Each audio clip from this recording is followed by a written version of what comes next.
মানে যেই নাম্বারটা রিপিটেডলি আসবে আপনার সিরিজে বা আপনার ওই লিস্ট অফ নাম্বারসে সবচেয়ে বেশিবার যে নাম্বারটা আসবে সেটাই হচ্ছে আমাদের মোড। তাহলে একটা জিনিস খেয়াল করেন, আমাদেরকে বলে দিয়েছে যে the mode of the numbers is 11। 11, 11 কি 12 থেকে ছোট নাকি বড়? ছোট। আর আমি কি বলেছি, এই সিরিজ অফ নাম্বারসটা আমাদের অ্যাসেন্ডিং অর্ডারে সাজানো, কারণ ওইটা যদি না হয় আমি সি কে, আমার মিডল নাম্বারকে আমি 12 বলতে পারবো না। ঠিক আছে, আমি মিডিয়ান বলতে পারবো না মাঝখানের নাম্বারটাকে। সো আমার এই সিরিজটা অ্যাসেন্ডিং অর্ডারে সাজানো, আর আমাকে বলা হচ্ছে আমার মোড হচ্ছে 11। তার মানে 11 এই নাম্বারটা একের বেশি বার আসবে আমাদের লিস্টে।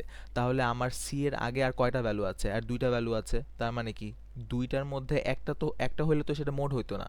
তার মানে এ আর বি দুইটাই হচ্ছে আমাদের 11। আই হোপ এটা আপনাদের ক্লিয়ার। সো আমার এ আর বি দুইটাই হচ্ছে আমার 11। আচ্ছা, এখন আরেকটা জিনিস কি বললো আমাকে, যে the range of the number is 10। Range কথাটার মানে কি? রেঞ্জ কথাটার মানে হচ্ছে আমার maximum value minus minimum value. এই কথাটা মনে রাখলেই হবে। তাই আর আমি জানি যে আমার ম্যাক্সিমাম ভ্যালু এখানে ই হবে, যেহেতু অ্যাসেন্ডিং অর্ডারে সাজানো।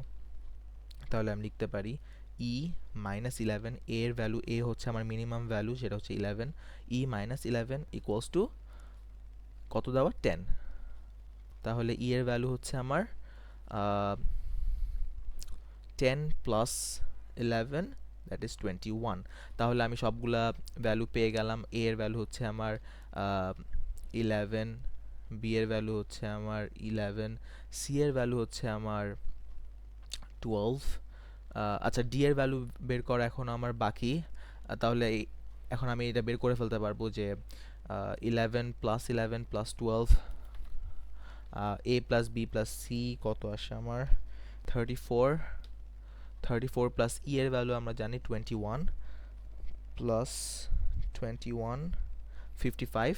তার মানে 55 plus D is equals to 75।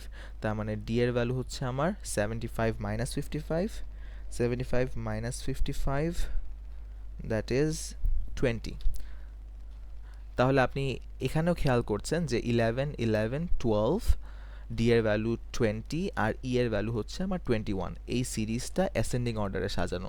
আর যখনই এই যে কোনো সিরিজ অফ নাম্বারস কোনো অ্যাসেন্ডিং অর্ডারে সাজানো থাকবে, শুধুমাত্র তখনই আমরা মিডল নাম্বারকে মিডিয়ান বলতে পারবো।